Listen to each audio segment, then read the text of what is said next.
Oke, Pak Pak Irwan ya Pak ya. Betul, belum Oke, berubah. Pak Pak Adang sudah ada Pak Adang? Saya bingung soalnya namanya kalau namanya pas gitu. Pak Adang, selamat siang. Pak Adang ada di dalam ruang meeting. Sebelum saya admit peserta nih. Selamat Nanti saya siang, Pak dikasih Adang. aku dikasih akses untuk share screen ya. Ya, nanti saya langsung otomatis. Oke. Oke, Pak Adang kita yang kalau punya Padang saya yang ini ya Padang ya. Yang share screen atau Pak Adang sendiri yang share screen? Enggak, saya ini aja. Slide aja. Morris aja yang share screen. Oke. Fotonya ya, Yes, fotonya ready. ya. Oke. Ya. Oke, kalau gitu saya mau admin semua peserta karena waktunya udah 1:39. Oke, Pak. Pak Adang, Pak Irwan, Bu Ferry, terima kasih kepada Pak Yudi yang juga sudah standby di dalam minjemin Zoom. Mumpung belum ada peserta. Oke, saya akan admin semuanya ya.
Oke, saya akan admit.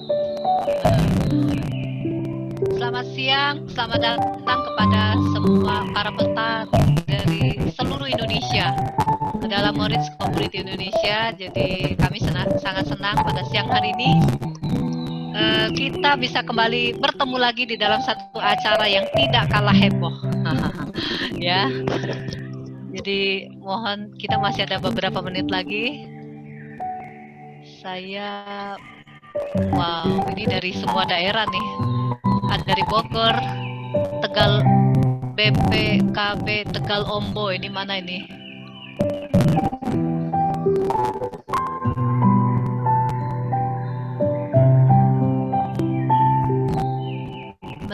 Bentar ya, saya close.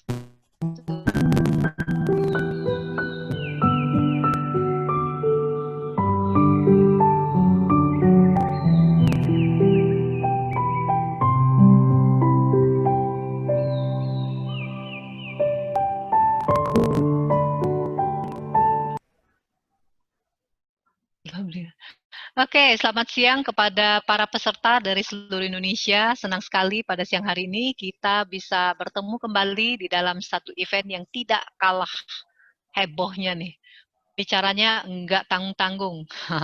Pembicaranya adalah benar-benar yang memang memiliki kompetensi yang memang terjun langsung ke dalam ke masyarakat untuk mengamati persoalan yang ada sehingga pada siang hari ini jadi Bapak dan Ibu akan mendapatkan sebuah informasi yang tidak hanya informasi tapi ada juga solusinya.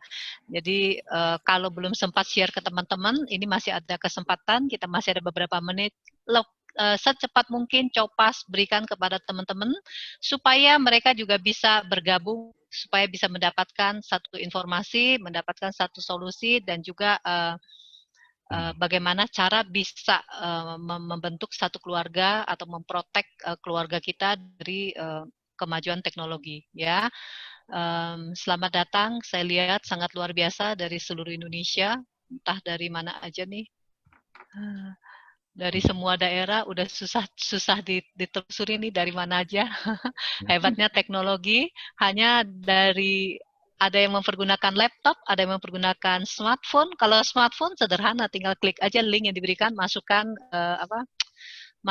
yang namanya password, itu doang. Begitu sederhananya teknologi. Kalau kita tahu cara mempergunakannya, ini akan menjadi dahsyat.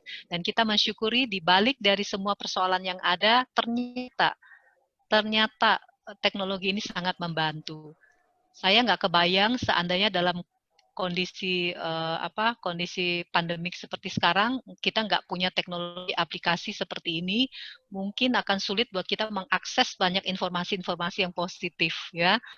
Wah, memang di balik satu masalah selalu ada sebuah kesempatan, selalu ada sesuatu yang baik. Jadi kalau kita melihatnya dari sisi yang positif, inilah positifnya. Dari banyak hal yang sebelumnya kita nggak bisa mempergunakan teknologi ini, sekarang semua udah pada canggih. Bahkan dari anak muda, kalau anak muda kita nggak pikirin, mereka belajar cepat. Terutama yang level-level sudah di atas 50-60 tahun, yang gaptek. Sekarang kita one step ahead, suka nggak suka harus pakai, kalau nggak kita ketinggalan informasi. Udah nggak ada meeting, nggak ada pertemuan. Jadi ya inilah dia. Oke, sementara kita masih nunggu. Apa kita masih mau nunggu beberapa menit lagi, Bapak dan Ibu? Kalau kita tunggu beberapa menit lagi, saya akan putar lagu dulu. Memang kita udah start 1.45.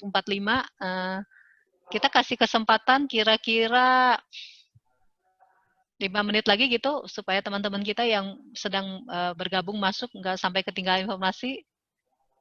Para pembicara, Pak Adang sama Pak Irwan, it's okay? Oke. Siap. Oke ya, jadi supaya mereka bisa dapatkan informasi dari awal. Oke, saya puterin lagu dulu.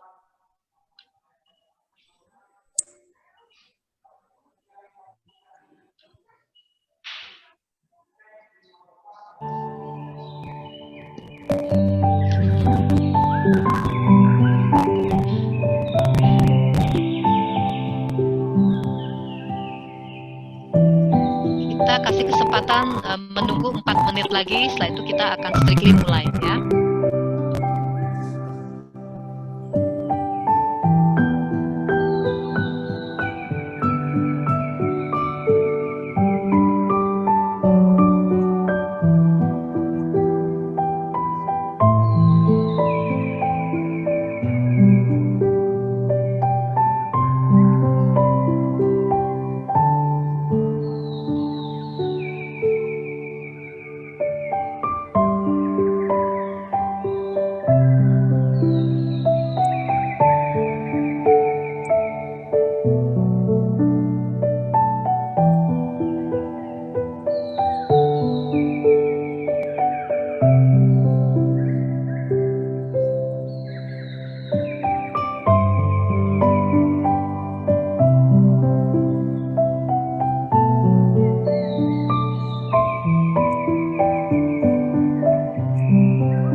Bapak dan Ibu, kita segera akan mulai ya, karena waktunya sudah jam 1, kita sudah mundur 5 menit ya. Jadi kita biasakan kita untuk selalu disiplin.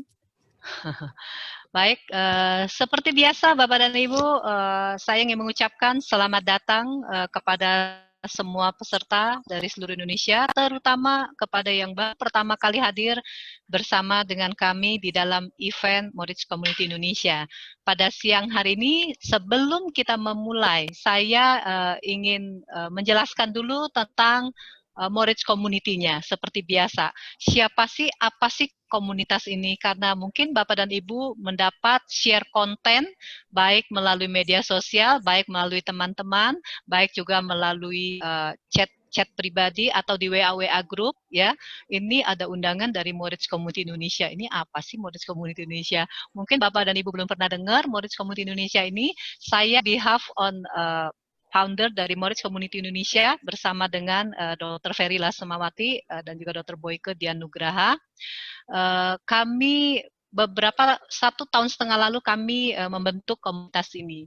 Saat itu memang kami sudah tahu dan kami sudah mendengar bahwa memang akan terjadi sebuah perubahan. Bukan cuma mendengar, bukan cuma melihat, tapi udah banyak sebetulnya informasi-informasi yang semua orang bisa akses dan tahu bahwa kita akan masuk ke dalam satu era perubahan. Yang suka nggak suka, siap nggak siap, kita akan masuk Bapak dan Ibu. Karena apa? Ini adalah perubahan zaman yang terjadinya setahu saya seusia kita itu hanya sekali ini seumur hidup kita. Ya, sekali ini saja selama sisa hidup kita. Nah, komunitas ini dibentuk dasarnya adalah dengan ingin memberikan sebuah solusi sebetulnya. Solusi tentang apa? Yang pertama adalah solusi tentang bisnis yang paling up to date. Kita tahu perubahan zaman sedang terjadi, terutama yang paling berdampak adalah pebisnis.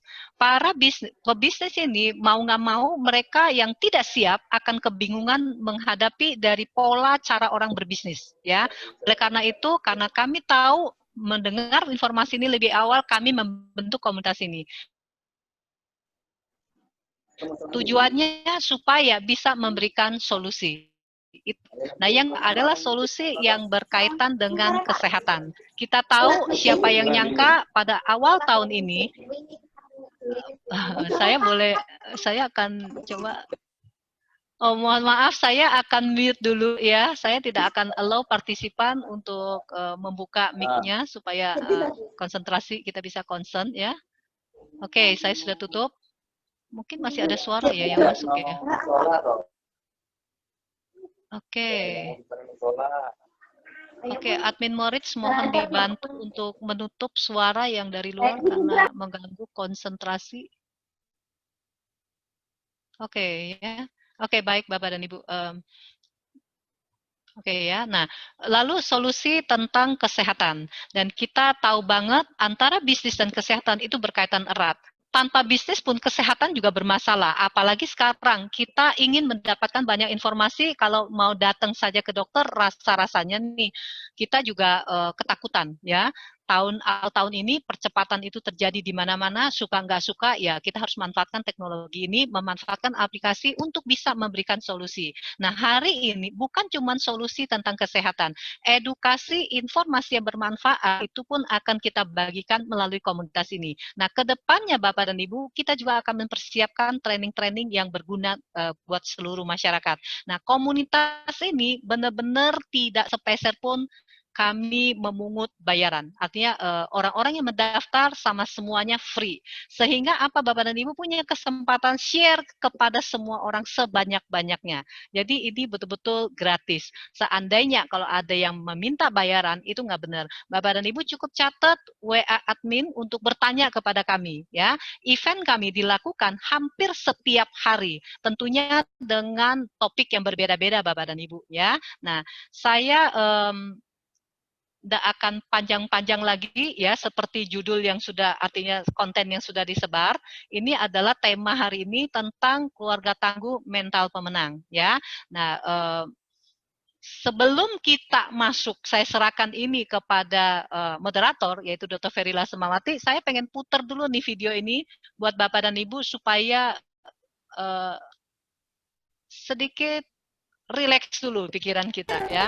Betapa pentingnya sebuah keluarga Bapak dan Ibu. Jadi kita lihat, dengerin dulu lagu ini Bapak dan Ibu.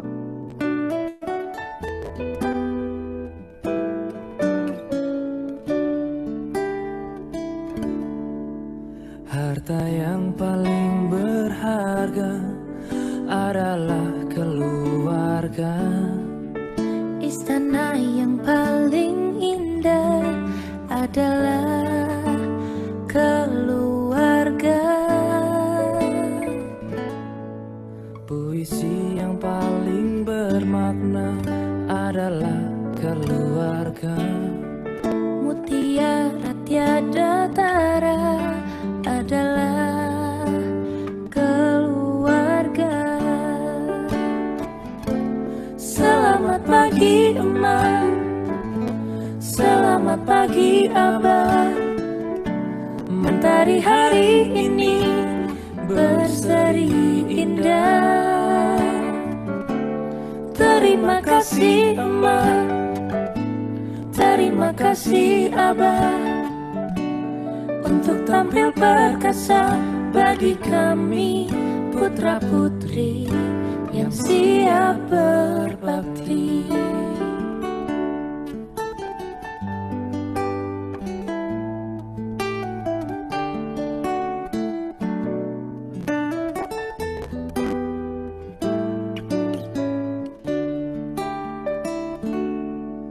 Harta yang paling berharga adalah keluarga.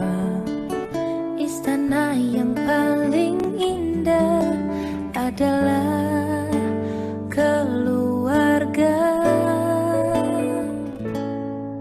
Puisi yang paling bermakna adalah keluarga. Mutiara tiada tara adalah keluarga.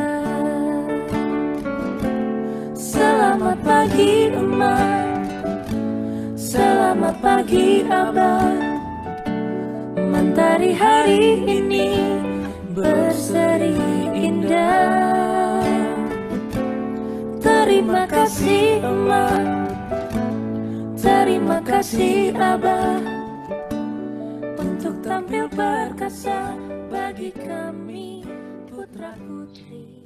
Ya, Bapak dan Ibu, saya mendengar ini terus terang air mata saya jatuh.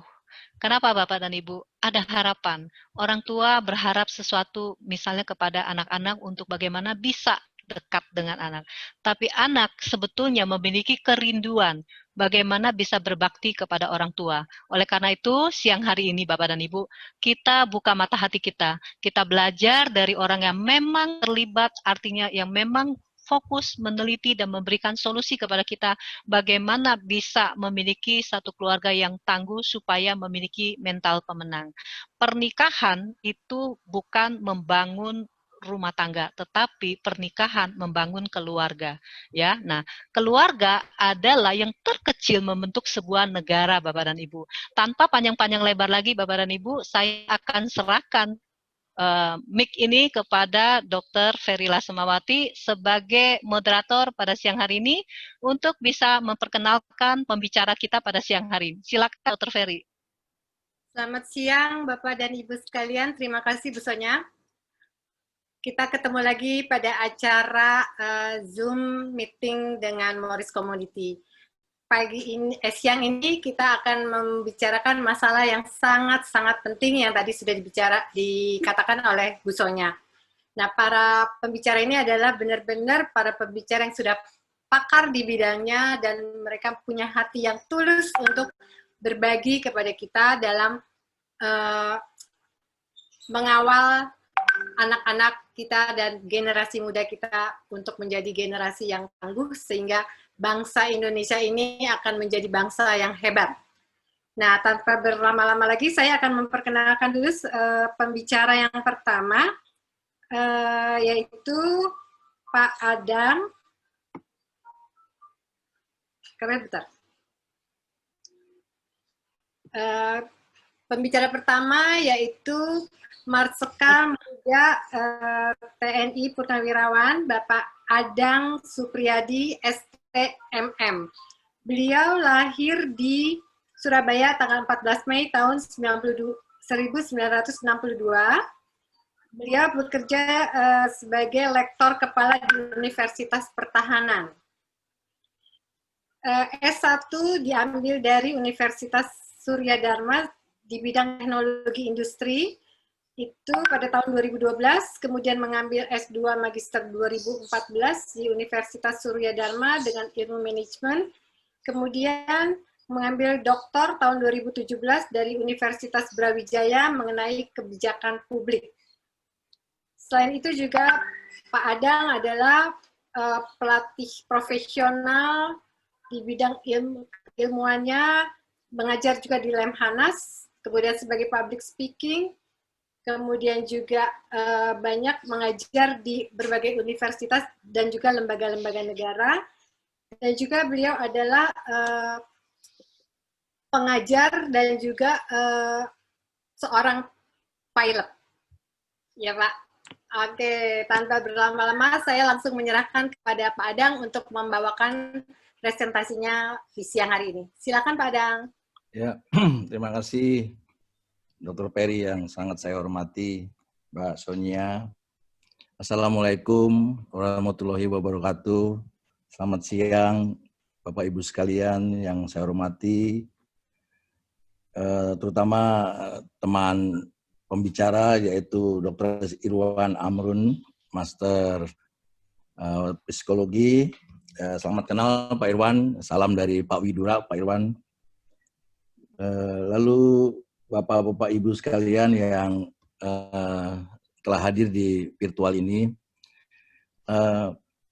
izinkan saya sesuai undangan untuk bisa memberikan sebagai narasumber terkait dengan informasi yang bermanfaat. Ya, salah satu bagian dari community ini kelihatannya saya perhatikan informasi yang bermanfaat tentang kesehatan, khususnya kesehatan umum, tapi saya mungkin sedikit memberikan satu pemahaman ataupun informasi bagaimana keluarga itu sampai bisa menjadi tidak tepat pada tujuan sebagai keluarga. Setelah saya pikir diundang oleh Dr. Ferry, saya menyanggupi untuk bisa mensosialisasikan. Terus terang memang saya dinas di Sestama, Sekretaris Utama Badan Nasional Penanggulangan Teroris, yang beberapa waktu yang lalu saya sudah selesai dan lanjut ke Purnabakti di bulan Juni. Dan saya sekarang lanjut mengajar di beberapa universitas. Ya. Tadi banyak juga yang saya ajarkan ke universitas mahasiswa, terutama terkait dengan civil aviation safety. Sebetulnya saya ini ahli di bidang supir di udara gitu, Bu Peri. Jadi kesempatan saya jam terbang saya sudah 11.000 jam, 500 sekian. Saya terbang terakhir di 737 VVIP, ya, Mbak Presiden. Karena juga saya mantan dan Lanut Halim. Dan singkat cerita itu selama di TNI. Dan sekarang menjadi dosen tetap di Fakultas Teknologi Pertahanan Universitas Pertahanan. Itu mengajar di sana dan berapa universitas. Mengajar leadership juga, cyber warfare, cyber terrorism, dan sebagainya. Nah, terkait dengan radikal dan terorisme yang menurut saya kejahatan yang sangat-sangat luar biasa. Oleh karena itu, pada kesempatan yang sangat baik ini, izinkan saya berbagi informasi terkait dengan bagaimana kerentanan keluarga untuk bisa mencegah. Karena salah satu bagian pasal dalam undang-undang yang baru tentang tindak pidana teroris nomor 5 tahun 2018 itu pasal pencegahan. Di mana pencegahan itu ada kesiapsiagaan, kontraradikalisasi, dan deradikalisasi. Kontraradikalisasi ada kontra narasi, kontra ideologi, dan kontra propaganda. Nah, ini terkait dengan kemajuan teknologi tentunya. Bapak Ibu sekalian, lanjut.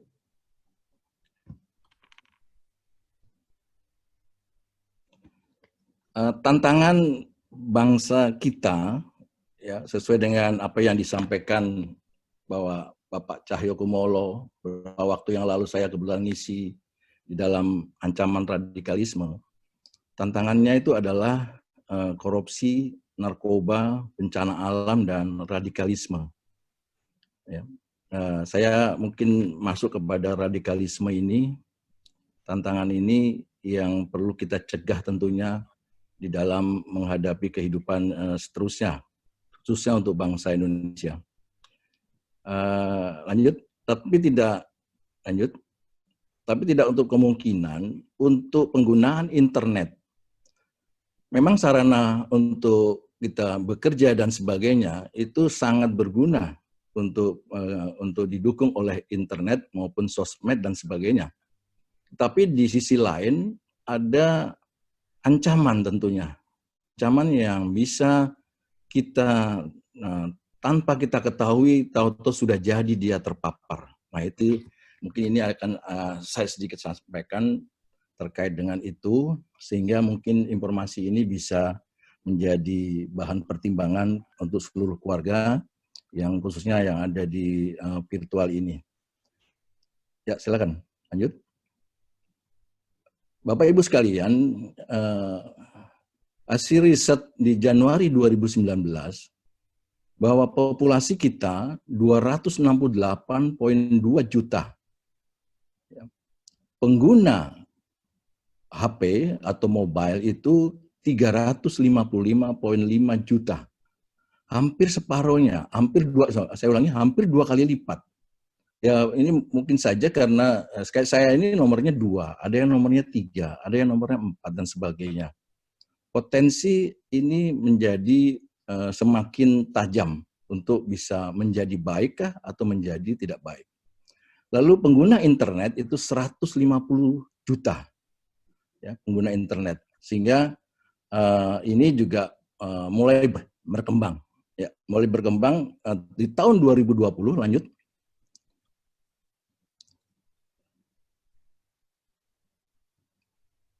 Ya, pengguna di tahun 2019 penggunanya adalah setiap harinya itu penggunaan internet itu adalah 8 jam 36 menit di tahun 2019. 8 jam 36 menit. Dan ini ada yang menggunakan 4 jam, ada yang menggunakan 8 jam, ada yang menggunakan 12 jam. Jadi dirata-ratakan itu adalah 8 jam 36 menit. Ya, lanjut.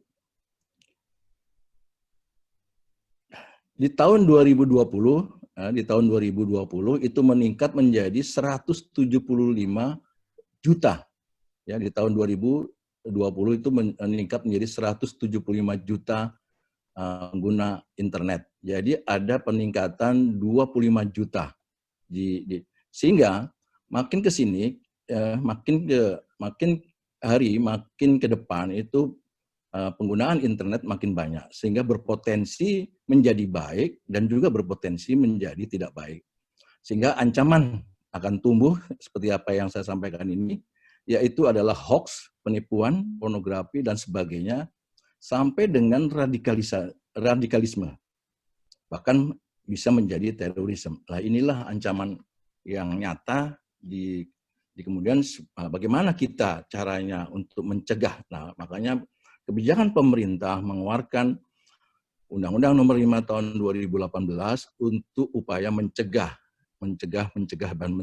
sehingga tidak terjadi pertumbuhan peningkatan radikalisme dan terorisme. Lanjut.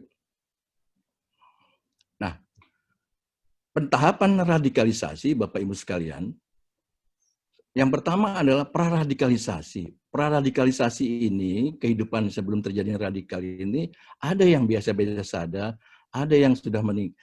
Maksudnya begini, praradikalisasi pertumbuhan pergaulan ataupun penggunaan jaringan-jaringan dalam rangka dia intoleran, senang itu menjelek-jelekan, senang tidak senang untuk bersama, ya, selalu dia berkelompok kecil-kecil. Ini praradikalisasi. Kemudian dia selalu mengidentifikasi diri, dia menyendiri. Kelompok-kelompok ini ya boleh-boleh saja, tidak ada yang melarang sih, tidak boleh. Tetapi harus kita waspada setelah dia mendapat doktrinasi dari yang metodenya adalah offline dan online. Metode offline itu ketemu langsung kepada tim inti. Di dalam kategori teroris itu ada 4. Yang pertama adalah kelompok inti, kedua adalah kelompok militan, ketiga adalah kelompok pendukung, keempat adalah kelompok simpatisan. Dan yang terakhir adalah masyarakat normal seperti biasa. Nah, kelompok inti ini adalah penyebar paham. Ya, penyebar paham, saya nggak jelaskan sampai detail, tapi dia senangnya untuk bisa memberikan doktrin-doktrin yang tidak benar. Doktrin-doktrin tidak sesuai dengan yang kita harapkan.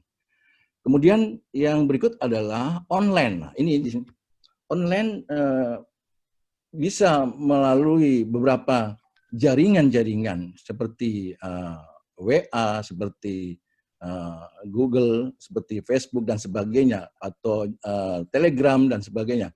Sebetulnya jaringan-jaringan ini itu bertempat di surface web. Ya, kalau kita mengetahui tentang berapa web sih sebetulnya di space kita ini, itu ada surface web, ada deep web, ada dark web. Nah, yang kita lakukan sekarang ini melalui jaringan telepon seluler, WA, kita melakukan kegiatan-kegiatan koordinasi, itu hanya 4% di surface web. Sisanya 96% itu ada di deep web dan dark web. Deep web dan dark web space-nya itu ada 96%. Nah, disitulah hacker-hacker yang bisa dimanfaatkan oleh mereka untuk bisa mendoktrin, mencuci otak dan sebagainya. Bapak Ibu sekalian, ini memang kita harus waspada di dalam penggunaan online, karena nanti tidak terasa lama-lama dia tidak kenal dengan orang tua, dia tidak kenal dengan kakak adiknya, dia tidak kenal dengan teman dan sebagainya. Dia inginnya menyendiri, ya boleh-boleh saja menyendiri, tapi kita waspada seperti ini. Nanti akan saya jelaskan berikutnya. Sehingga kalau sudah menjadi terpapar dengan melalui online maupun offline, itu bisa melakukan aksi. Nah, melakukan aksi juga itu tetap masih dituntun dengan penyebar paham tadi, supaya melakukan pengeboman. Nanti akan saya sampaikan juga pelaku-pelaku bom yang masih muda-muda. Sehingga kita jangan sampai kita pada posisi jihadisasi ini, kita harus cegah pada saat praradikal ini, bagaimana kita bisa memprotek ataupun kita mencegah itu. Jangan sampai walaupun memang sarana daring dan sarana internet ini tidak bisa lagi kita tahan, teknologi ini bisa, tapi kita tetap harus bisa mencegahnya. Itu harapan saya. Kemudian ya lanjut. Kemudian proses doktrinisasi secara online, ya ini yang pertama biasanya dia berkomunikasi secara intens, ya, melalui media sosial. Ya, dia selalu intens dan kemudian dia bertemu dengan lawan bicaranya di jaringan itu, kemudian dia kontinuitas terus, ya, melalui jaringan tadi. Ya, ini ya perlu kita waspada kepada keluarga kita, jangan sampai dia setelah itu dia keluar dari kamar atau keluar dari pergaulannya berbeda pandangan lagi, ya. Ya, ada beberapa hasil pengamatan kita tidak mau makan bareng, lalu tidak mau melaksanakan kegiatan-kegiatan ya bersama-sama. Ini sudah bisa dikategorikan ini potensi nantinya menjadi ekstrim. Kemudian dia bertemu langsung secara offline, ya, dengan pemimpin jaringan tersebut, yang kemudian mempertajam keinginan-keinginan dari kelompok inti tadi, ya. Kelompok inti tadi sudah mulai dia memberikan masukan-masukan sehingga dia mempunyai cita-cita, ya, mohon maaf ini ingin ketemu 72 bidadari ya dengan cara mengantin ya. Dengan maharnya, nah ini maharnya ini bisa kafe, bisa hotel, bisa dan sebagainya. Ini mahar ini yang bisa membuat masyarakat menjadi korban. Kemudian mereka melatih berusaha juga nanti kalau sudah mulai dalam itu terpaparnya melakukan pembekalan ya, membuat bagaimana caranya membuat bahan peledak dan membuat persiapan aksi teror dan sebagainya. Nah, inilah tahapan-tahapannya sehingga lanjut nanti dia akan melaksanakan aksi untuk bisa melakukan pengeboman dirinya sendiri agar dia bisa rencananya dia masuk surga, tetapi menurut saya dia masuk neraka. Kemudian lanjut. Kemudian ciri-ciri individu yang telah terdoktrin dengan paham radikal ini yang bersifat eksklusif. Ya, kayak tadi saya sampaikan, dia bersifat menyendiri, dia bergaul terbatas, ya hari demi hari terbatas, dia tidak mau lagi merasa beda karena dia sudah merasa beda. Kemudian dia tidak jujur dengan orang tua, ya maksud tidak jujur dengan orang tua, dia mungkin dia pergi untuk ke sana untuk ke suatu tempat dia tidak menyampaikan, dia kadang-kadang dia berbohong, ya. Lalu tidak dimulai dengan pemahaman yang kokoh karena memang dia tidak mempunyai keimanan yang dalam. Ya, sebagai salah satu protection-nya ya kita iman dan takwa itu. Ya, kalau itu sudah terpenuhi di keluarga itu, saya yakin dia tidak akan melakukan menerima apa yang didoktrinasi oleh kelompok inti tadi. Sehingga dia kuat lah dan dia kokoh dan dia bisa menolak itu.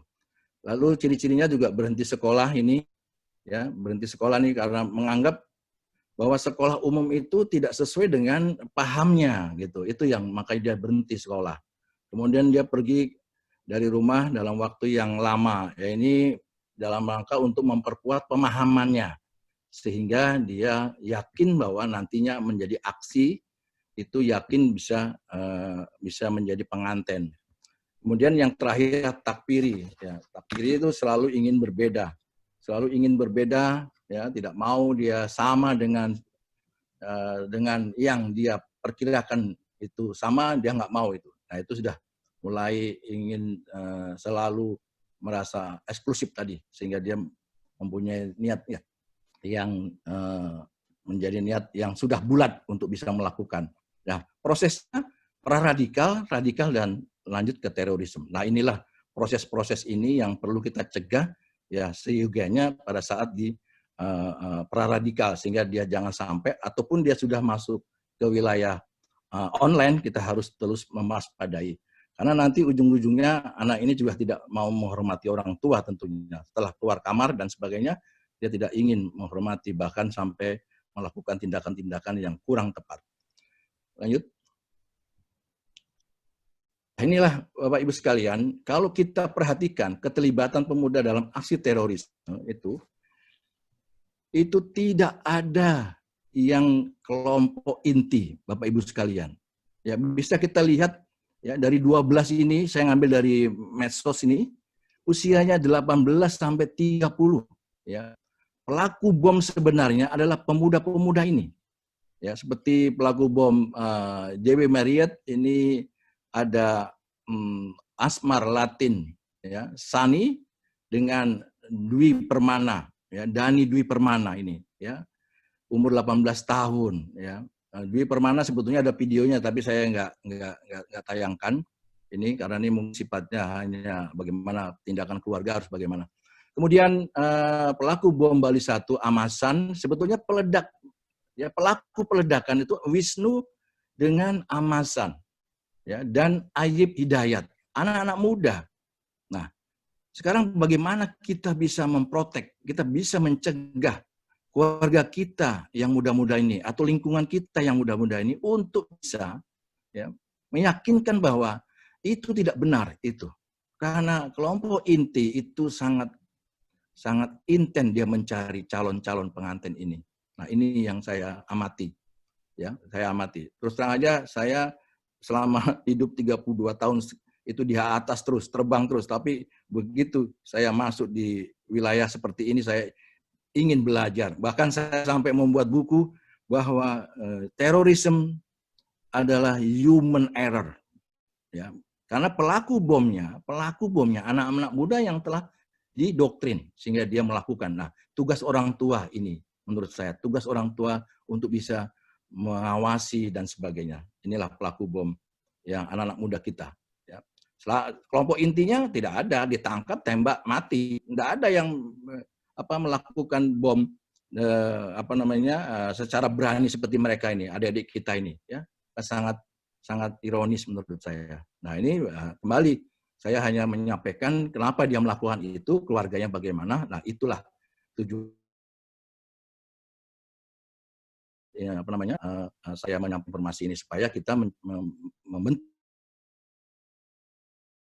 keluarga yang betul-betul keluarga yang bisa mengawasi, jangan sampai terjadi.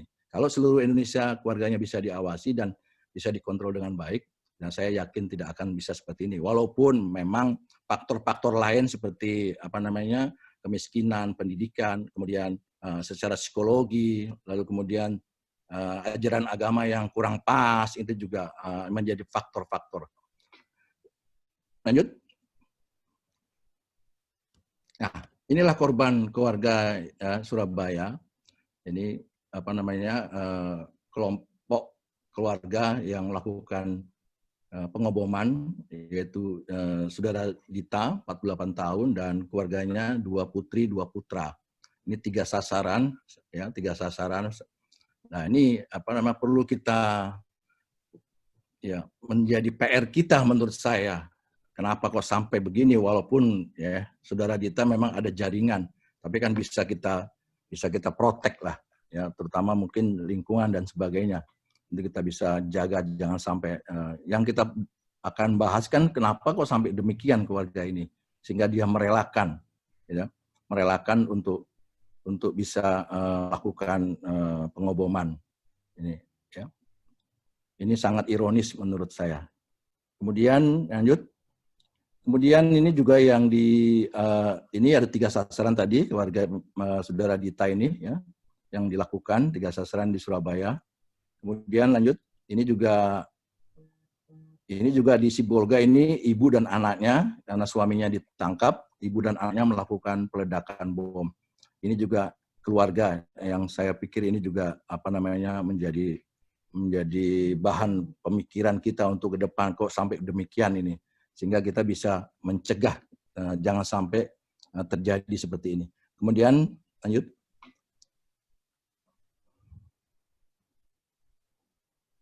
Ya, Bapak Ibu sekalian, saya di tahun 2018 saya coba meriset karena memang terus terang saja saya melakukan riset-riset untuk bisa sampai sejauh mana sih sebetulnya apa sih masalahnya, apakah masalah pendidikannya atau keluarganya atau dirinya sendiri atau lingkungan. Saya coba meriset. Ini di tahun 2018 saya riset karena mungkin data bisa saya dapatkan datanya lebih lengkap. Jadi saya coba untuk meriset dengan hipotesis apakah ada aksi masyarakat terhadap aksi teror, negara terhadap aksi teror, lalu negara dan masyarakat terhadap aksi teror. Saya coba, ini variabel-variabel yang saya pakai, ini adalah untuk yang civil society, ini masyarakat menggunakan variabel ideologi, network, lalu lingkungan, keluarga dan dirinya sendiri. Ini untuk yang state, untuk negara, saya coba dengan good government, lalu politik, lalu rule of law dan ekonomi. Dan respondennya saya menggunakan 1010, separuhnya ada di luar lapas dan di dalam lapas. Kelompok inti tadi, kelompok inti, kelompok militan, dan kelompok pendukung, dan kelompok simpatisan, dan masyarakat. Masyarakatnya hampir 500, tapi yang Mixen menjawab baik itu hampir 800 sekian, 813. Saya masukkan ke structure action model, sehingga keluarlah nilai-nilai ini, Bapak Ibu sekalian, dan ini menjadi riset saya untuk bisa berangkat, apa ya sih sebetulnya yang perlu diperbaiki. Sehingga kalau kita lihat dari state ini sekunder, untuk datanya saya ngambil dari sekunder, itu ternyata yang paling tinggi itu secara kuantitatif, karena ini adalah mixed method, rule of law. Jadi yang paling tinggi ternyata rule of law itu memegang peranan penting. Apabila kita di dalam melakukan penentuan secara hukum salah kepada mereka, itu berpotensi. Sehingga kalau itu rendah, maka minus 0,93 itu akan menjadi lebih kuat, sehingga aksi teror akan menjadi nyata. Kemudian kalau yang good government 1,28, lalu ekonomi 1, kemudian yang politik 0,66. Politik cukup kecil. Memang inilah yang saya ambil sesuai dengan referensi yang sudah saya siapkan. Kemudian yang civil society ini ada 5, ini ada self tadi, keluarga, lingkungan, jaringan, dan ideologi. Untuk tahun 2012, ternyata yang tinggi adalah ideologi. Tetapi begitu tahun 2013 respondennya sampai 2017, respondennya, yaitu kelompok inti, militan, pendukung, dan simpatisan, itu ternyata bergeser menjadi yang tertinggi adalah keluarga. Jadi 2018 saya sudah meriset bahwa keluarga ini berpotensi menjadi dasar untuk melakukan satu kegiatan yang tidak diharapkan tadi. Nah, ini menjadikan kita ke depan, saya terima kasih sekali diundang sini bahwa dengan hasil riset dan memperkuat dan bagaimana solusinya supaya keluarga bisa tinggi, artinya bisa menjadi baik, mulai dari kepala keluarganya, bagaimana pendidikannya, background-nya, dan sebagainya, kesejahteraannya dan sebagainya, itu sebagai indikator operasionalnya supaya kita bisa untuk meningkatkan, jangan dia rendah, sehingga kalau rendah berarti minus 1,52 berpotensi menjadi kuat menjadi aksi teror. Nah, kemudian negara dengan civil society ternyata juga ada nilainya 2,93. 2,93 sama dengan 293. Saya coba untuk bisa membuat diagonal ini, yaitu negara dan masyarakat, ya, 293 lalu 100, ya. Kalau negara menuju ke 586, maka 200, ya, masyarakat 200 artinya masyarakat madani. Artinya 4 variabel yang korelasi terhadap negara itu meningkat semua, ya, mudah-mudahan negara sedang berjuang ini untuk bisa meningkatkan perekonomian, ya, meningkatkan rule of law-nya, meningkatkan good government-nya, supaya nanti tidak lagi ada aksi teror. Tentunya minus 0,93 bisa hilang. Sehingga, nah, baik juga yang di masyarakat. Ini juga seyoganya seharusnya meningkat kesejahteraan dan sebagainya, sehingga lingkungan dan network juga diawasi sesuai aturan-aturan yang berlaku, ideologi juga dikontrol dengan baik, ya, diberikan satu pemahaman yang memang tugas kita untuk bisa meningkatkan menjadi yang lebih baik, sehingga aksi teror tidak akan. Tapi sebaliknya, kalau di bawah 293 dan 100 itu ada 50 dan, nah, itu adalah berpotensi aksi terornya akan tumbuh. Nah, inilah hasil riset saya untuk bisa menjadi acuan di dalam meningkatkan pendekatan apa sih yang harus kita dekati dengan misalnya dengan situasi atau kelompok yang demikian, ya, pendekatan soft power approach, ya. Soft power approach, pendekatan ya, ekonomi, pendekatan penjelasan tentang hukum dan sebagainya. Nah, inilah menjadi riset yang buat saya pribadi untuk bisa berlanjut ke depan, untuk bisa memberikan masukan kepada Bapak-Bapak Ibu sekalian. Ya, lanjut.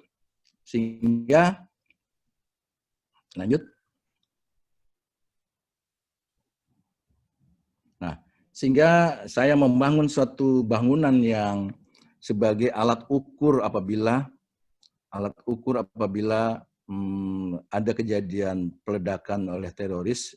Ini di dalam penelitian kita bisa mengacu kepada lokusnya, kemudian metodologinya dan teori yang lama, Saya menggunakan teori bangunan ini, ya 3 struktur ini menggunakan teori bagaimana seorang airman itu dengan soul-nya, dengan jiwanya bisa melakukan suatu penerbangan dengan aman dan selamat. Ya, saya coba melihat dengan teori itu, selalu hanya kalau teori itu hanya 2 objek, kita bikin 1 objek, kita bikin 2 objek, yaitu state dengan civil society, sehingga dia bertumpu. Sehingga kalau rule of law-nya kurang baik, dia akan hancur ini bangunan ini. Ekonominya pun demikian. Ini sehingga ada tanda apa? Kita juga bisa melihat bila bom meletus, kita juga bisa melihat sampai sejauh mana sih sebetulnya yang bisa kita lihat. Apakah self itu bisa terdiri dari kesejahteraannya bagaimana, pendidikannya bagaimana, motivasinya bagaimana, sehingga mencapai tujuannya artinya mencapai tujuan untuk peledakan itu bisa dilihat, seseorang melakukan peledakan itu bisa dilihat di self-nya. Kemudian keluarganya bagaimana background-nya, lingkungannya, dan ideologi, dan kemudian network juga ini media sosialnya yang tadi kita bahas tadi, itu juga harus dilihat. Sehingga sampai jauh mana alat ukur bahwa dia melakukan ledakan dikarenakan tiang mana sih yang bisa hancur lalu dia melakukan peledakan. Mudah-mudahan untuk yang state-nya ini hari demi hari ke depan negara berusaha terus untuk bisa membangun kesejahteraan adil dan makmur sesuai dengan konstitusi. Itu saya lihat bisa terus kita dukung untuk ke depan supaya bisa menjadi menjadi meningkat variabel tadi, sehingga dia ini bangunan ini menjadi kokoh.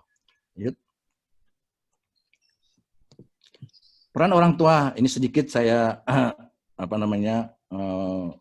menyampaikan, ya, menjadi suri teladan. Jadi kita orang tua memang harus menjadi contoh yang baik terhadap anak-anak kita, sehingga ya kita bisa membuat anak-anak kita tuh nyaman lah, ya, membuat kita anak-anak nyaman, kita menjadi suri teladan, membuat anak-anak kita menjadi nyaman. Kemudian untuk partnership, ya mau tidak mau, ya Bapak Ibu ini harus mampu menjadi partner diskusi untuk anak-anak, ya, mampu mengenalkan konsep-konsep yang mungkin konsep kedamaian sesuai dengan agama yang masing-masing. Kemudian komunikasi, jelas ini di dalam keluarga harus ada komunikasi, sehingga kita bisa monitor mereka menggunakan teknologi seperti sekarang ini.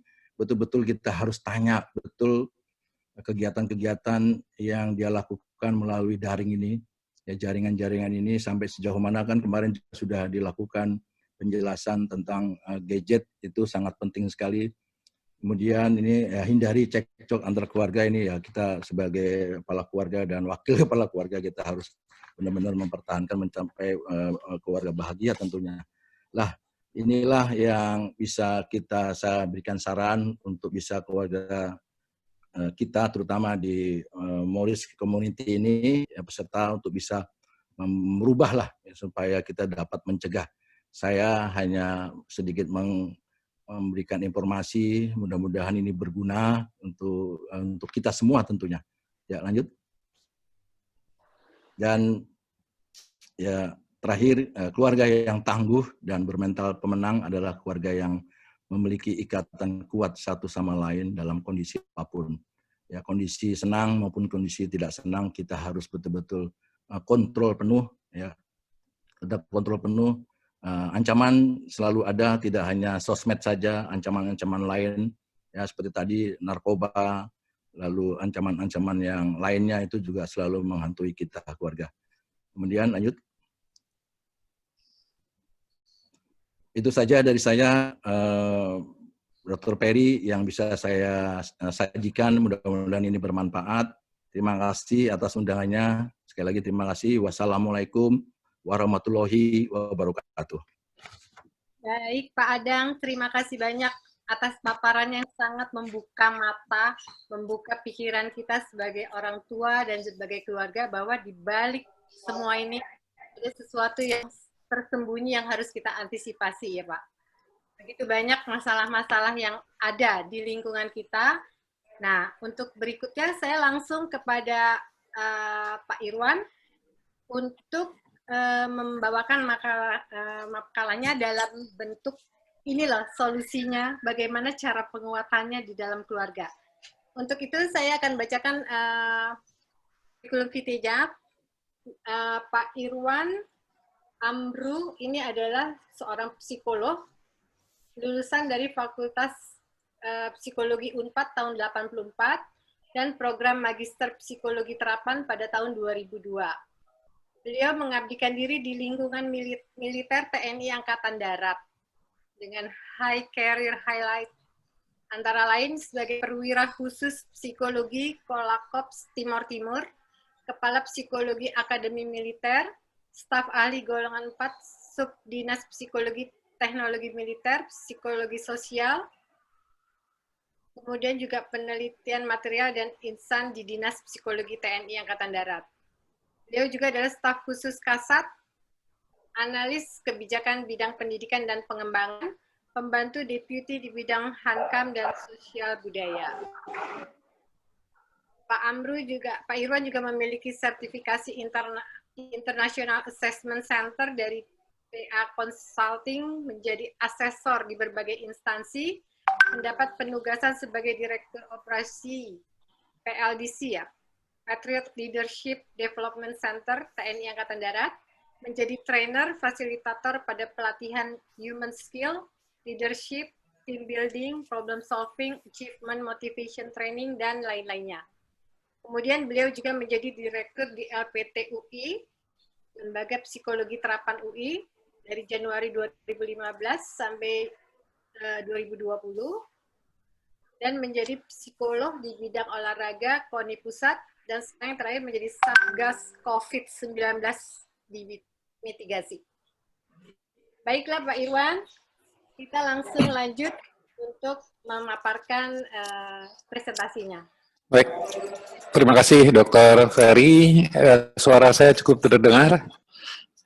Iya, mohon maaf, saya tidak menggunakan video karena ini baru kantor berkaca semua, jadi tadi saya coba akan sangat mengganggu gitu ya, jadi saya tidak menggunakan video saja. Assalamualaikum warahmatullahi wabarakatuh, salam sejahtera untuk kita semua.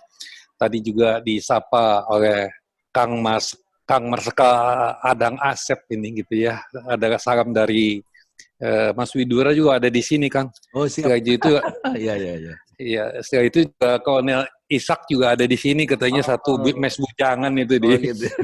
Manu. Jadi sekarang ini ada 122 orang. Jadi sebetulnya yang ke saya ini cuma 22 orang, Kang. Jadi yang 100 ke Akang sebetulnya. Oh gitu. Kalau pembicaranya cuma satu, mungkin cuma 22 orang saya saja gitu. Cuma 22 orang. Jadi ya, saya sendiri tadi dibacakan, sebetulnya saya waktu SMA ada mungkin seniornya ya, Damia almarhum itu bareng sama saya di SMA.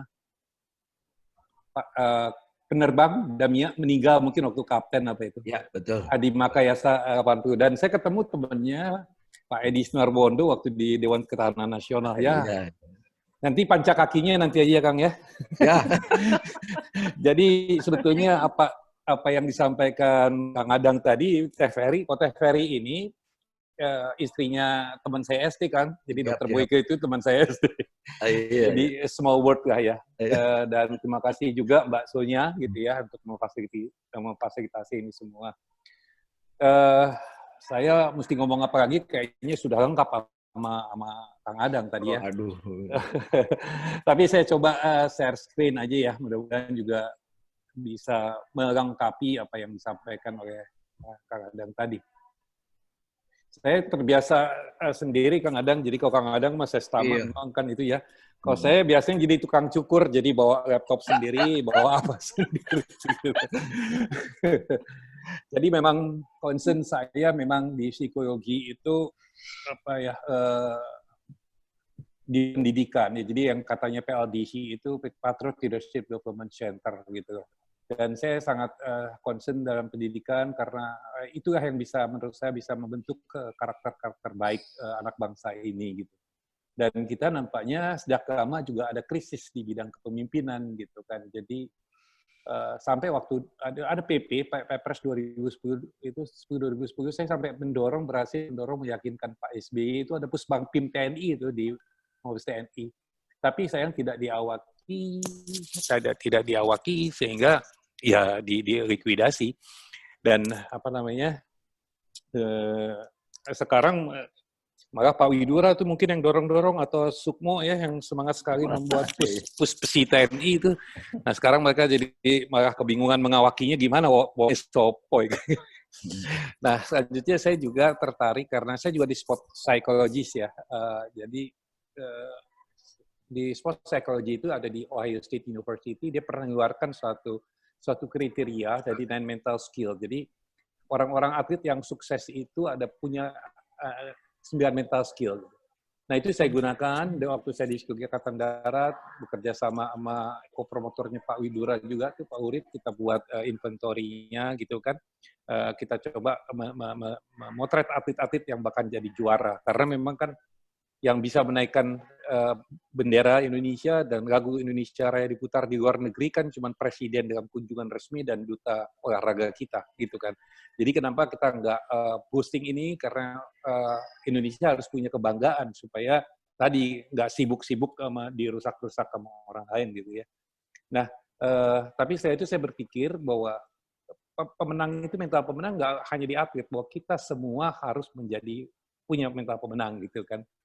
Jadi memang kita ditakdirkan juga memang jadi pemenang. Kalau kita jadi pecundang ya kita aja yang milih yang salah gitu kan. Saya coba, nah ini yang sederhana sekali, saya malu nih Dr. Widura gitu kan. Ilmu psikologi itu katanya behavior science itu dia melihat ada fungsi daripada personality atau pribadi dan lingkungan gitu. Jadi ada interaksi itu. Kalau kita pengen merubah behavior, kita intervensi pribadinya mungkin susah, kita rubah lingkungannya, behavior-nya akan berubah gitu kan. Ya orang kita mungkin yang kurang rapi, kurang disiplin, dibawa ke Singapura bisa berubah kan tingkah lakunya, tapi pribadinya nggak berubah. Begitu dia datang lagi ke Indonesia ya lagunya kan aku masih seperti yang dulu gitu kan. Nah ini apa? Nah sekarang pun temannya Kang Adang nih ngajakin saya betot-betot, saya udah pensiun 2 kali. Pak Doni Monardo itu ngajakin lagi, bantu dong di COVID, dan saya dibagi di mitigasi perubahan perilaku. Ya, saya udah dengar. Siap. Jadi kan kalau kita mengandalkan obat, artinya prevention, intervention itu kan sangat mahal. Vaksin aja mungkin belum tahu kita kapan ada gitu. Tapi memang kita harus beradaptasi dan saya katakan secara ekstrim mungkin agak lebay dikit gitu ya. COVID ini opportunity untuk bangsa kita bersatu gitu. COVID ini justru opportunity untuk kita mengembangkan mental pemenang kita, ya kan. Nah, sebelumnya kita bertanya, nah, tadi begitu lihat waduh Kang Adang itu, jadi di Dr. Ferry, sorry juga ini tambahan gitu, saya barusan wah ini harus saya tambah gitu. Jadi makanya saya suka share screen sendiri. Jadi saya ngambil dari Stephen Covey, bukan 7 Habit lagi, udah 8 Habits. Jadi memang harus dilihat itu manusia itu dari totalitasnya, dari mind, heart gitu ya, spiritnya dia, setelah itu juga badinya dia gitu. Saya pernah jadi psikologi akademi militer, psikologinya bagus, kok anak ini malah kabur gitu ya. Oh ternyata badinya nggak bagus gitu ya, physical equation-nya nggak bagus gitu. Jadi waktu kena stresnya beda yang dihayati dengan teman-temannya yang bagus. Jadi memang manusia itu harus lengkap secara totalitas dia bagus. Nanti intervensi perubahannya nanti mungkin. Nah tadi yang sebetulnya apa yang disampaikan oleh Kang Adang itu udah lengkap sekali, menggunakan IT ya, menggunakan online itu udah pada penelitian luar biasa menurut saya ya. Dan itu sangat dibutuhkan. Kalau saya mengamati, saya pengamat yang baik kan kerjanya waktu itu nyuratin presiden terhadap hal-hal yang berpotensi sebagai gangguan keamanan nasional gitu kan. Hanya sayangnya kalau di kita organisasinya Dewan Ketahanan, jadi kita cuma bertahan aja gitu ya, nggak keamanan gitu. Nah, mereka masuk dari mana saja gitu ya. Dari makanan ya, kita nggak sadar bahwa dengan kebiasaan kita menjadi instan, jadi perilaku kita juga akan bisa jadi instan gitu kan. Juga ya film kalau kita pernah lihat ada satu saat tertentu sampai di Rukiah itu sekolah berhijab gitu ya, tapi kok kemasukan gitu ya. Ya Kalau kita lihat ya mungkin kalau saya dari tempatnya Kang Adang itu saya periksa juga itu Pak Punjabi itu gitu ya. Kenapa yang dijualnya kalau orang Amerika itu dijualnya bendera Amerika gitu ya. Apapun film Amerika ujung-ujungnya terkoyak-koyak bendera Amerikanya gitu ya. White House-nya dihancurkan. Tapi begitu selesai film itu pesan disampaikan we are Amerika gitu. Film kita apa Pak? Kuntilanaknya keramas gitu ya, kan susternya ngengsot gitu kan, babinya ngepet, nenek lampirnya, itu kok banyak hal yang sifatnya mistik dan vulgar, kadang-kadang kekerasan. Itu kan memang, dan itu film itu diputar di mana? Kalau kita kemarin belajar sama dokter Ana tentang neuroscience, kan ada gelombang otak tertentu. Dan itu masuk dalam neuromarketing. Ada orang, Pak Luhut Panjaitan, waktu membangun sekolah IT-nya di Ogobuti, kami suka ikut membantu, diperintahkan bantu. Sempat satu jam setengah intens bicara. Dia cerita 2002 itu, Wan, yang namanya bisnis IT 2007 itu 7 TUS. Amerika ngambil sekian, ini ngambil sekian, ini ngambil sekian. Dan ada quote waktu itu yang saya ingat sekali, dia katakan, ya, siapa yang menguasai IT, dia menguasai dunia. Ya. Tapi sekarang quote yang saya temukan, siapa yang menguasai neuroscience, dia menguasai manusia. Ada neuropsychology, ada neuromarketing, ada neuromanagement, serba neuro sekarang ya. Luar biasa, apalagi neuro itu bergabung dengan IT. Nanti kita akan bacalah, sebetulnya juga agak aneh. Di Indonesia, saya sampaikan ke Pak Doni gitu ya, ada ilmunya itu ilmu level presiden dan Perdana Menteri. Singapura, Pakistan, Thailand, sampai dengan Amerika sendiri menggunakannya. Tapi di Indonesia kok enggak gitu, itu nudging theory gitu ya. Itu ilmu tingkat Nobel deh gitu. Ya fantasi kita diganggu ya dengan kemewahan, jadi kita sadar tak sadar kita menjadi materialistik gitu kan, digoyang ke sana. Fashion. Kalau kita lihat fashion itu ya iPhone atau apapun, Samsung atau apapun, selalu update yang terbaru. Pada penggunaannya nggak jauh daripada apa sih, Facebook, WhatsApp, IG, apalagi sih gitu ya, Line, nggak akan jauh-jauh situ. Nah tetapi dia selalu ke sana. Nah gelombang-gelombang itu pun oleh neuroscience sangat diperhatikan karena dia bisa masuk dari situ. Kami pernah mendapatkan order lapor project itu ya dari satu lembaga karena si orang ini dia harus menjaga portal situs-situs yang seksual gitu ya, sehingga dia harus apa yang terjadi pada orang yang menjaga situs ya dia sendiri ikut sakit karena apa? Karena dia tiap hari melihat, bahkan tiap waktu dia melihat hal-hal yang harusnya tidak usah lihat. Padahal pesan agama kan jaga matamu, jaga telingamu gitu ya. Nah itu dia lihat itu akhirnya dia sendiri perlu perawatan. Nah akhirnya hal-hal tadi yang mungkin sangat banyak ya, ada boleh kita tambahkan nggak apa itu Facebook apa segala macam gitu ya. Akhirnya ya kita lihat ya, jadi fun, filosofi kita saja pun udah dijadikan fun ya. Jadi ada kan yang ada Pancasila Madura lah, apa itu menurut saya it's not funny gitu ya, itu tidak boleh terjadi gitu kan. Tapi ini terjadi di negara ini dan nggak tahu apakah ini skenario yang dibuat, apakah ini suatu kebetulan ya. Jadi memang kalau waktu zamannya kita kecil gitu, mungkin kita kan pakai nyanyian ya, lagu kita nyanyi, kita nggak sadar mungkin di dalam lagu itu ada satu pesan yang masuk ke bawah otak sadar kita yang sebetulnya menghipnosis kita gitu ya. Ya contohnya aja, bangunku 5, pecah 1, hatiku kacau. Padahal kan kita masih punya 4 ya, mesti kacau gitu. Jadi kita itu di-engage, kita itu diikatkan kepada kehilangan. Bukan kepada bersyukur kepada apa yang ku punya, apa yang ku miliki. Harusnya kan kita bersyukur. Agamanya mengajari bersyukur. Tapi kalau kita hilang 1, kok kita kayaknya kacau. Nah ini dinyanyikan berapa ribu kali, dan itu masuk ke dalam neuro kita, dan itu mengatur perilaku kita gitu kan. Belum lagi apa ya, cangkul yang dalam nanamnya jagungnya gak akan tumbuh dong gitu ya.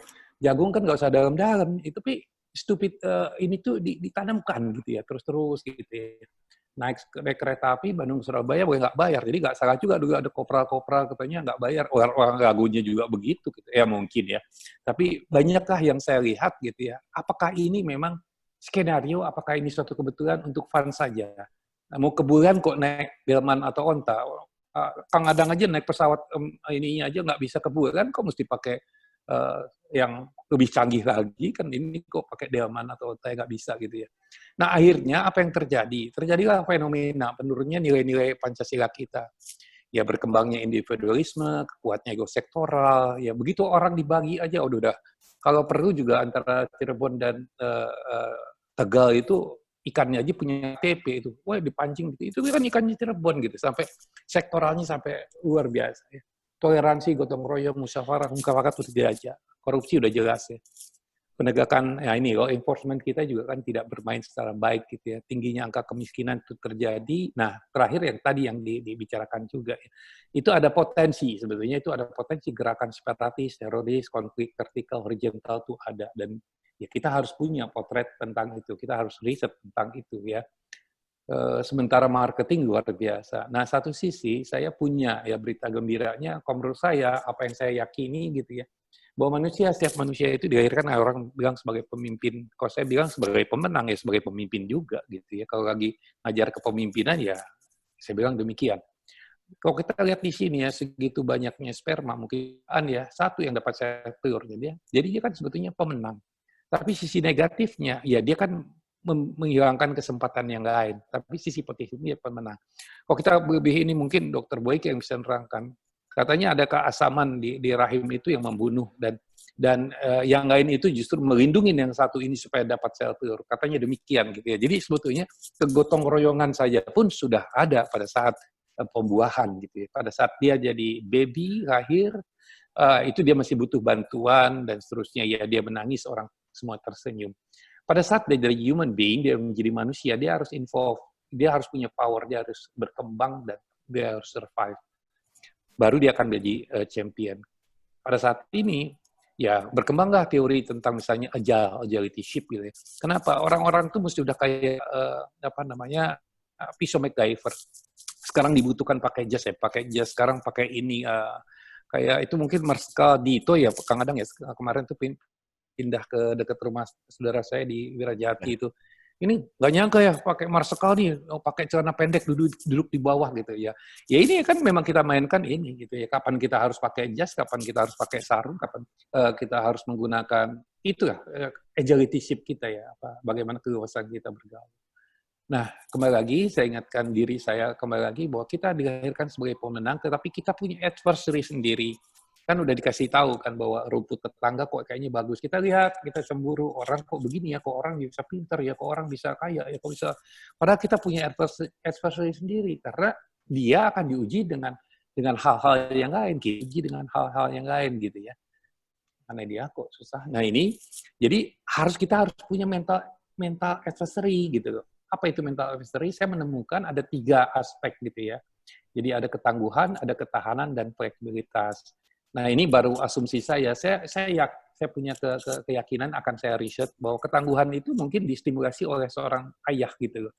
Kenapa ayah itu sering menanam, kamu bisa ini nggak naik sepeda lah, apalah nyupir itu ayah gitu. Tapi ketahanan itu justru ibu ya. Kalau bercandanya kan ayah sekali disunat aja udah nggak tahan lagi dia. Kalau ibu melahirkan berapa kali ya oke saja. Memang ketahanan itu di perempuan. Gitu. Nah fleksibilitas itu mungkin akan dia dapatkan dari lingkungannya. Dan kreativitas. Dan ini adalah dituntut sekarang. Kalau kita mempunyai ini, artinya keluarga punya ini, gitu ya, kan setiap permasalahan pun akan kita lihat sebagai opportunity. Gitu. Nah, kita tahu pada saat kita mencapai suatu tujuan kan banyak ya, ada pesimisme, ada yang nge-reject. Memang kita harus pilih teman. Teman yang memberikan energi positif, kayak Kang Adang, Dr. Ferry, Mbak Sonia di sini, teman-teman di sini saya yakin akan memberikan energi positif supaya kita mencapai goal. Nah, kalau saya sendiri sering kali mengatakan untuk diri saya, maaf bahasa spiritual, saya bilang saya mencari antena ilahi, saya akan gunakan antena ilahi. Saya udah pensiun dari tentara, ada bidding di LPTUI, saya orang Unpad ya, tapi harus saya bilang oke, saya laksanakan saja karena ini memang istilahnya amanah ya, jadi daun jatuh aja punya koordinat, apalagi Irwan gitu kan. Nah selanjutnya saya tuangkan buku ini cukup lama Kang Adang ya, Dr. Ferry. Jadi 3 tahun saya menuliskan, bukan nulis yang ini, tapi bertanya kepada diri sendiri, Irwan, apakah kamu sudah punya mental pemenang gitu. Hanya waktu saya memimpin LPTUI, saya katakan, kita konsultan, kita ngetes orang ngetes, kita penelitian orang penelitian, kita training, terus bedanya kita apa? Kita mesti punya sesuatu yang yang lebih dari orang. Apa ya, kita punya konsep tentang mental pemenang. Ya 2007 sekarang ada permintaan, ya udah kita 2019 kita cetak di Gramedia. Nah setelah itu, setelah saya pensiun dari LPTUI gitu ya, ada anggota saya yang ini telepon, Pak, itu mental pemenang ada yang nulis tuh, Ustadz saya tuh gini-gini. Wah, alhamdulillah, kata saya. Dipikir itu orang saya tidak menghakpatenkan kok gitu ya. Buat apa menghakpatenkan gitu, kalau dia bisa bermanfaat kan bagi saya, pulsa di atas sana nanti yang saya cari dibandingkan pulsa yang di bawah di sini gitu kan. Nah, tapi di sini saya bilang alhamdulillah, oh rupanya saya belum baca terus terang buku ini ya, nggak terlampau mahal bukunya, dan menurut saya sih kalau yang kita satu iman boleh-boleh saja. Artinya saya didukung ya secara spiritual ya, konsep ini benar ya, saya yakin dengan apa yang saya tuliskan. Nah akhirnya karena Pak Adang ini tadi nyinggung masalah, ini ada suatu contoh, memang kita harus mengambil contoh. Ini kan ayah kata kepada anak, hati-hati ya nak, kamu melangkah. Ya dia bilang, sang anak menanggapi, baik ayah, tapi sebaiknya ayah yang lebih hati-hati, karena dia ngikutin ayahnya gitu. Nah, berikutnya, ini penghargaan, apresiasi, saya ada Kapten Rubiono ini, tapi dia memang penerbang pensiun sekarang. Di sini juga saya ketemu Marsikal. Saya cerita tentang seseorang di Chicago sana, ada yang namanya A.C. Eddy, mungkin Kang Adam kalau udah tahu, jangan kasih tahu dulu ya. A.C. Eddy ini pengacara Al Capone, dia alasan bagus, dia sangat baik, pinter, ahli banget, dipanggilnya si Al Capone itu Big Al. Big Al itu kan nggak bisa di penjara ya, karena apa, kena kejagoannya A.C. Eddy membela dia gitu. Nah akhirnya A.C. Eddy ini punya anak laki-laki ya, yang dia sayang banget nih sama anaknya. Setelah itu dan ini kan difasilitasi ya segala macam, pakaian, mobil, udahlah, dunia udah luar biasa. Nah dua hal yang dikorban, dia akhirnya mikir si A.C. Eddy ini, apa sih yang harus saya berikan untuk ngajarin anak saya gitu ya. Sedangkan saya kan kotor hidupnya gitu. Jadi saya harus ada contoh yang baik, harus ada nama yang baik gitu ya. Dari akhirnya dia menginikan gitu ya, memberikan hadiah terbesar kepada anaknya. Dia sampai Al Capone itu ditangkap gitu ya, karena dia buka rahasianya, tetapi hadiahnya dia juga ditembak mati, dan dia udah tahu bakal. Ya cerita A.C. Eddy itu kan selesai di situ gitu ya, tapi saya cerita yang lain di Perang Dunia Kedua ya, pasti saya nggak mau cerita panjang, ini ada Marsikal di sini yang tahu persis lah siapa itu Butch O'Hare ya, kadang-kadang pilot yang canggih pada zamannya itu gitu ya, dia menyelamatkan. Ya kok bisa waktu itu saya nggak tahu ya, katanya sih kehabisan bensin, BBM-nya tidak cukup, dia balik lagi, padahal pesawat Jepang itu sedang menyerang kapal induknya dia. Jadi si O'Hara ini nekat-nekat kan ya, dengan senjata yang ada di itu, dia lawan itu berapa banyak. Dan menang ya, hebatnya lagi dia menang, dan dia akhirnya porak-poranda. Itu kebayang saya tuh ininya gimana pesawatnya itu masih bisa hidup, masih bisa mendarat dan hidup gitu ya. Sangat lega ya, dan akhirnya nama dia pun sekarang di apa namanya, sebagai kehormatan menjadi nama bandara di Chicago sebagai penghormatan. Siapa dia? Ternyata dia putranya A.C. Eddy. Nah, jadi memang tadi yang saya bilang, ketangguhan itu bisa jadi contoh, jadi seorang ayah tadi. Ketahanan diberikan ibu, fleksibilitas akan didapat oleh masing-masing ini. Jadi tidak ada hilangkan ya kamusnya. Kalau Muhammad Ali aja masih kadang-kadang mengatakan impossible is nothing. Itu masih ada kata-kata impossible-nya. Kalau saya, everything is possible gitu ya. Selanjutnya, bagaimana kita mengembangkan diri sesuai konsep saya tadi, kita akan berkembang ya dari kondisi saat ini dengan kondisi yang diharapkan. Nah, ada yang mendorong konstruktif drive kita apa ya, ketangguhan kita, ketahanan kita, fleksibilitas kita. Tapi kita akan menghadapi mental toksik ya, banyaknya hoax, informasi segala macam gitu ya. Ya, itu ada adversary bagaimana. Nah, kemarin saya sempat juga nyeletuk tentang ras itu reticular activity system. Itu ada bahwa setiap detik ada stimulasi dari lingkungan kita itu sekitar 2 juta per detiknya. Sedangkan otak kita hanya mampu 134 bit per detik. Jadi yang sisanya kemana? Nah, sebetulnya itu ada filtering yang bagus dari otak kita. Kapan filtering itu dia lakukan? pada saat dia selalu memikirkan itu. Jadi orang yang selalu memikirkan baik-baik, cari ilmu, dia akan mendapatkan kayak kita browsing nggak? Apa kita sering browsing di itu kan? Misalnya kita cari buku, kita buka tentang buku, coba kita cari yang seksi-seksi, begitu kita buka kasih yang seksi-seksi gitu. Nah, jadi kamu minta, kamu beli, saya kasih gitu ya. Jadi power itu akan kita dapatkan di sini, itu konsep pengembangnya. Nah sekarang seperti ini ya tips ya, filtering segala macam gitu ya, harus kita lakukan. Mental detox ya, ada yang istighfar, ada apa itu bisa. Kalau saya pakai konsep zikir, pikir, nyetir gitu ya. Sampai sekarang saya suka nyetir gitu ya. Ya, supaya refleksnya akan terjaga gitu ya. Filtering ya, kita harus filter apa yang kita harus baca, dilihat gitu, dengar. Ya kalau kita hal positif terus ya kita akan mendapatkan hal positif terus. Hati-hati dengan yang memancarkan ini negatif. Dan optimis, membayangkan skenario keberhasilan apa yang ini. Jaga niat, pikiran, ucap, tindakan itu biasa. Dengan self-talk di olahraga pun saya mengajarkan itu. Nah yang ingin saya sampaikan terakhir, yang karena waktu saya cerita tadi dengan Pak Doni, itu ada yang namanya ilmu itu dipakai lah. Ya mungkin secara akademisi, wah itu bagus itu ya, itu artinya bahwa kita ini sebetulnya hanya 5% dipengaruhi oleh kognitif kita. 95% itu bukan urusan kognitif, itu urusan ada yang di bawah sadar. Gitu. Itu ada namanya ilmu nyundul gitu, nudging gitu ya, si Richard Thaler itu 2 tahun yang lalu dapat Nobel. Jadi ilmu ini setingkat Nobel gitu ya. Nah, sebetulnya bagaimana kita merubah perilaku ya, saya juga sedang merumuskan itu gitu ya. Jadi yang sekarang yang kita lakukan kebanyakan itu, mohon maaf ya, seringkali ini teori Skinner, tikus Skinner gitu loh. Jadi reward and punishment system diberlakukan ini, kasih reward, itu hanya menyentuh bawah gitu. Jadi kami sendiri di sini kan ada sosialisasi, ada edukasi. Sosialisasi, edukasi menyentuh ranah pengetahuan, keterampilan, sampai sikap. Masalah belief-nya siapa yang nyentuh? Nah, belief inilah yang kita bisa sentuh pakai nudge.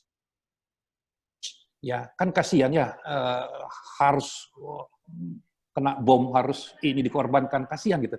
Kenapa enggak kita, pemerintah kita, kekuatan otoritas yang ini melakukan suatu nudging? Kita nggak punya loh. Kita banyak staf ahli, banyak apa, tapi nudging nggak ini.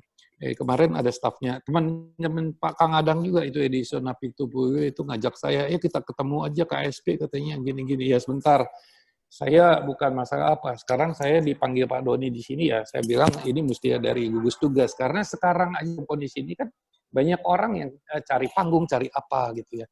Begitu yang ingin saya sampaikan, dan saya punya quote yang sederhana saja, bahwa kita akan mendapatkan apapun ya sesuai dengan kebutuhan kita, jika kita membantu orang mendapatkan apa yang dibutuhkan. Saya kira begitu aja. Terima kasih Dr. Ferry, teman-teman semua. Mudah-mudahan apa yang di-sharing ini ada manfaatnya dan kita bisa diskusi jika itu diperlukan. Terima kasih. Assalamualaikum warahmatullahi wabarakatuh. Waalaikumsalam. Terima kasih Pak Irwan. Ini penguatan buat kita nih, buat para keluarga, ayah, ibu, dan anak juga yang saat ini ikut mengikuti presentasi Pak Irwan. Tapi sebelumnya, kita kan nanti mau masuk sesi tanya-jawab. Ini ada pengumuman dulu dari Morris Community. Baik, akan dibacakan oleh Bu Sonya. Silakan Bu Sonya. Oke, wow, ini sangat luar biasa paparannya. Jadi persoalan yang ada karena perubahan ancaman daripada teknologi, lalu bagaimana solusinya, nah lengkap. Semoga Bapak dan Ibu siang hari ini bisa mendapatkan manfaatnya. Dan sebelum acara tanya jawab, saya ingin menyampaikan beberapa pengumuman terlebih dahulu. Nah, tapi sebelum itu saya ingin mengucapkan terima kasih behalf of Morris Community kepada Marsda TNI Punawirawan, Dr. A. Adang Supriyadi, STMM, dan juga Brigjen TNI Punawirawan, Dr. Andeste Irwan Amrun, M, PSI Psikolog, dan juga kepada Dr. Yudi Januadi Enjun, SPOG, yang memfasilitasi Zoom-nya untuk dipakai oleh Morris Community hari ini. Ya, nah event kita yang berikutnya.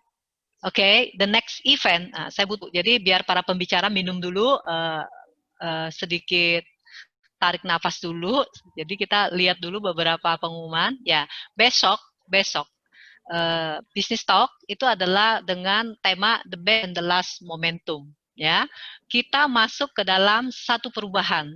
Saya selalu ingatkan, selalu menjelaskan, kita sedang berubah dari konvensional sudah berdiri di depan pintu sebuah perubahan atau sebuah dunia baru. Ya, dunia baru seperti apa? Teknologi digital. Kalau kita tahu bagaimana cara memanfaatkan teknologi digital ini bisa menjadikan sebuah alat yang sangat canggih untuk mendatangkan income kepada kita. Nggak bisa menghindarin adanya banyak hal yang merusak. Tetapi di balik itu semua, kalau kita tahu caranya, kita bisa memanfaatkan ini untuk mendatangkan sesuatu sehingga kita bisa membantu orang, Bapak dan Ibu, ya. Nah, besok malam jika Bapak dan Ibu mau ikut, silakan bisa WA admin atau tanya kepada orang yang mengundang, minta linknya, ya. Bagaimana memanfaatkan momentum bisnis di era perubahan. Mungkin nggak membangun income di masa pandemi dan resesi. Kita udah masuk ke dalam resesi. Suka nggak suka resesi terjadi. Bagaimana cara kita dengan pasif income, aktif income bisa memprotek ekonomi kita. Kalau resesi ini berhenti hanya dalam waktu sekian bulan, mungkin tabungan kita bisa cukup. Tapi bagaimana seperti yang dikatakan oleh Warren Buffett, kemungkinan ini bisa berlanjut 8 tahun ke depan. So, gimana cara kita bisa mengatasi itu? Ya, nah apa solusinya? Ikut satu solusi nanti akan diberikan oleh Moritz Community di dalam event kami besok, ya. Saya pengen banget Bapak dan Ibu melihat video ini hanya 2 menit supaya kita ada gambaran ke depan itu apa sih sebetulnya. Best Ini Jack Ma of this century. The first technology revolution, the steam, the water, right, in the UK, very successful after 50 years. The second technology revolution is called the energy revolution, electricity. After 50 years, electricity was founded. Business booming. Internet has only for 20 years. The next 30 years is the best time for us, for our young people. We are all lucky. We are only like 20, 30 years old. The next 30 years, the best time. The last 20 years is the time I call information technology. That's the IT. IT is to make the big company getting bigger and stronger. And IT is to make yourself stronger. IT is trying to get something for you. But now we are entering into the new period which I call the data technology. The data technology is totally opposite of IT. IT is I have, you don't have. DT is you have it, I don't have it. I don't have to have it. DT is about sharing. DT is about taking responsibility. DT is about the passion for the future.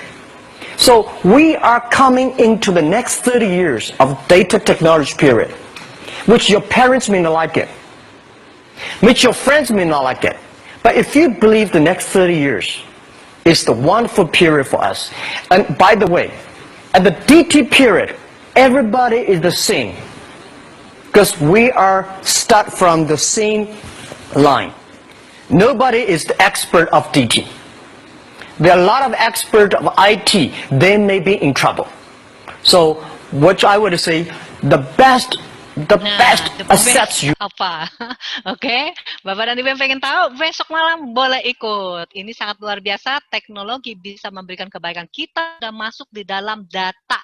DDT, Bapak dan Ibu. Nggak bisa lagi kita menghindar dari itu. Jika kita tidak memiliki database, nggak tahu bagaimana cara memanfaatkannya, Bapak dan Ibu, selesailah kita. Ya. Nah, lalu hari Rabu ada talk show Back to Nature, kenali resveratrol. Bagi Bapak dan Ibu yang belum pernah ikut, saran saya, kita harus back to nature.